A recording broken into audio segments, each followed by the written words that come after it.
So, Sami, welcome to the Stroke Foundation. We are so proud of everything that you've achieved at the Olympics. So, firstly, just tell us, one, what was that experience like? What's it like to be home? And then we'll talk to you a bit about your connection to the Stroke Foundation. Representing Australia at my third Winter Olympics in Beijing was such an incredibly unique experience. The two experiences that I've had prior, I've obviously been able to see my family and friends, and we had spectators there. And this time it was a little more digital oriented, so we had to kind of, share our experiences through TV and radio and media. And I think we did a really good job of that. I felt actually very connected to my community whilst I was in Beijing.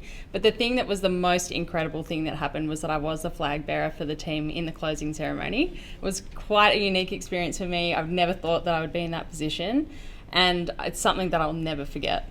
Oh, it's a moment in history, really, isn't it? And I have to say, we were all so pleased and proud to actually hear that announcement. What was it like when they actually told you were going to be the flag bearer?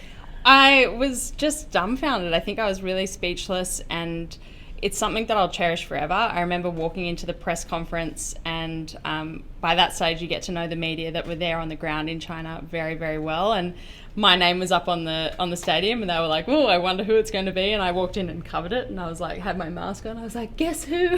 Tried to kind of play up the experience to make it as, special as possible. Given that the whole team wasn't there, I felt like I had a responsibility to represent our whole team who are either resuming competition or even back here in Australia already. So it was very cool to have, those pictures with the flags and that moment. Oh, your family must be so proud. I didn't even tell my mum. My husband just told her to turn on Channel 7 News at the right time, and the announcement was being made on the TV, so it was very, very cool. Okay, well, obviously that was the crowning glory on what had been a spectacular games for you. So your third Olympics, describe the semi-final and those hideous conditions. How did you actually manage to sort of, contain your fear and your excitement to get the balance right?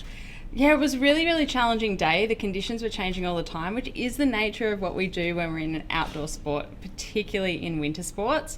So we just had to learn how to adapt round to round. So when I first started in the morning, it wasn't snowing and it was kind of sunny. And by the end of the day, we'd had 15 to 20 centimetres of snow on the track, which meant that the track slows down and you have to adjust your speed. And I think I did a really good job of that. I would have loved for the result to be better than 8th, but I did equal my last performance from Pyeongchang.